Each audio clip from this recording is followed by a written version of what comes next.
دهن دروازه باغ بابر شهر کابل هستیم. ما تو میخوایم بریم به طرف پیش. اون طرف میبینیم که به کجا میرسیم. این دوستان عزیز دروازه باغ بابر است، هم پارکینگش هست دیگه. حالا مزه باغ بابر هم خلاص شد چون دوستان عزیز خزان شد دیگه. عزیز پیدا کرده میتونین که به طور مفصل معلومات داده شده و گفته شده که چرا اینا به این نام ها هستن. این طرف دوستان عزیز باسکل سازی رو میبینید در تصویر. سرک یک ذره فرصت شو بگذاریم اینجا یک ذره تا اینجا فرصت است. این از میشه به بعدش دوستان عزیز دیگه موترها استاد هستن. اون قسمی که میبینید در یک جای خدا بکشیم که این موترها فرصت شوه باز از اینجا موتر بشنیم. از اینجا دیگه دوستان عزیز فکر نکنم که در 2 ساعت هم. سلام و درود به تمام شما عزیزان. انشالله که خوب صحتمند باشین دوستان نهایت گرامی و روزگارتون به خوبی خوشی و آرامی سپری شود. دوستان نهایت گرامی این بیرباری طرف که میبینید این بیربار سرک 40 ستون است. ما در نزدیک های نه که در دهن دروازه باغ بابر شهر کابل هستیم. ما تو میخوایم بریم به طرف پیش. اون طرف میبینیم که به کجا میرسیم. این دوستان عزیز دروازه باغ بابر است، هم پارکینگش هست دیگه.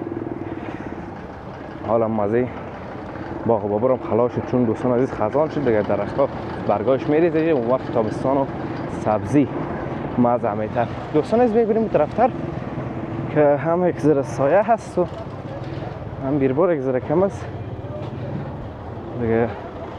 بریم اون طرف.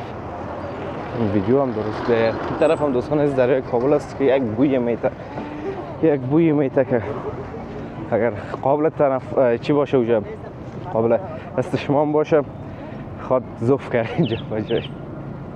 دریای کابل میفهمید دیگه چه قسم دریا هست. شما فقط بیربار ببینید دوستان عزیز. طرف موتورا جا به جای امتصال از کل موتور گل کرده. نمیفهمم کدام گپ شده چی شده همیشه ما تو بیربار است یا که هر گپ که است موتورا کلا گل کردن. هیچ تکان نمیخورن. ذره پیش رفتن خوب در جایش.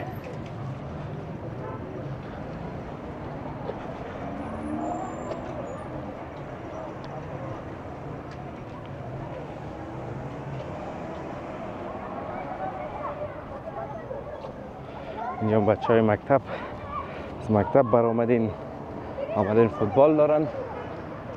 اون طرف هم دوستان عزیز منطقه را میبینین که در دامنه کوه شیر دروازه دیگه ساخته شده. این کار دوستان عزیز کوه شیر دروازه میگن.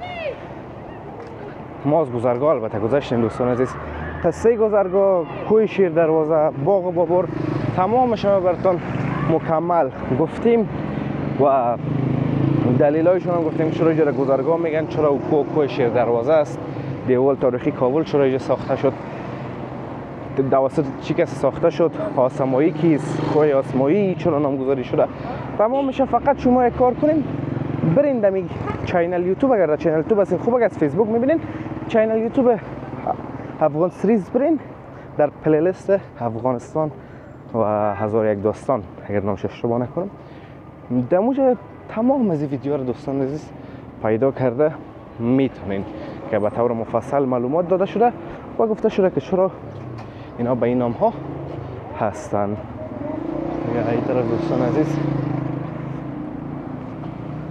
باسکل سازی رو میبینید در تصویر.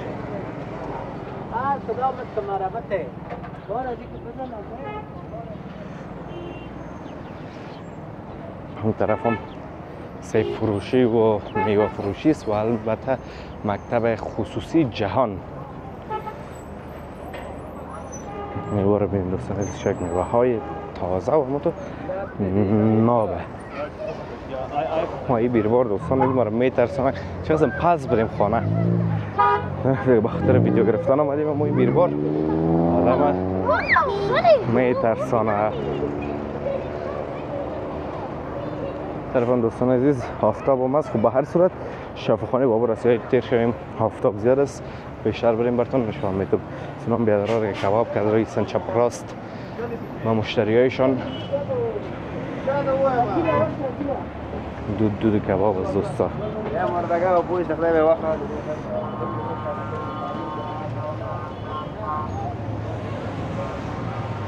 این تانگتیل و دوستان عزیز اونو هم شفاخانه بابر هنه بیاییم پس طرف سرک دوستا. بیروار است نام خدا خوب صحیح همون تو دبل سرک 40 ستون.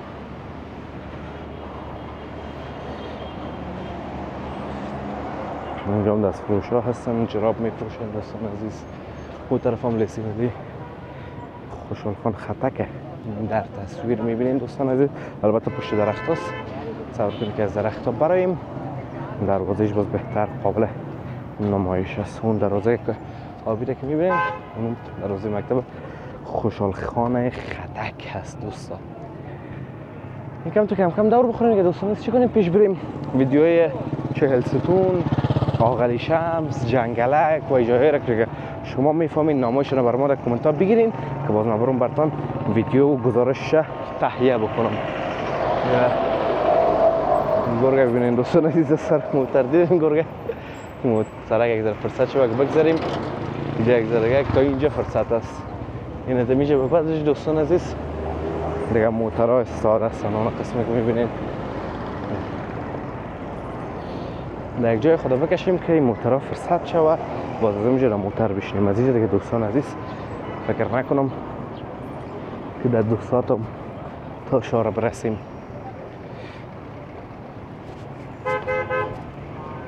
این پیاده رو چقدر زیبا و مقبول از دوستان عزیز.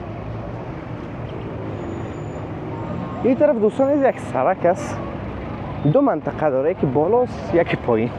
من همیشه نام از این منطقه نام از این سرک یادم میره. حالا دیگه نام از این سرک دوستان عزیز شما خودتون در کامنت ها بگوین که یاد ما بیاین نام از این سرک چی بود و چی هست. این سرک براتون میگم دوستان عزیز که از پهلوی باغ بابر شهر کابل میگذره. این سرک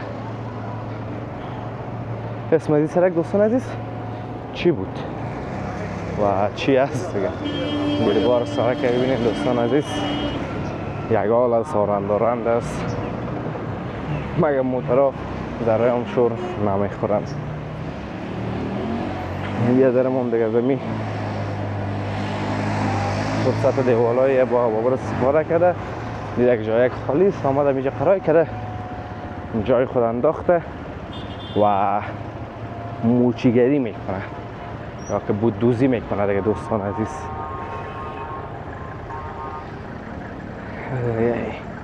از این بیروارا دوستان عزیز چی خاطر ها دارین از این بیروارا از این شلوغی ها.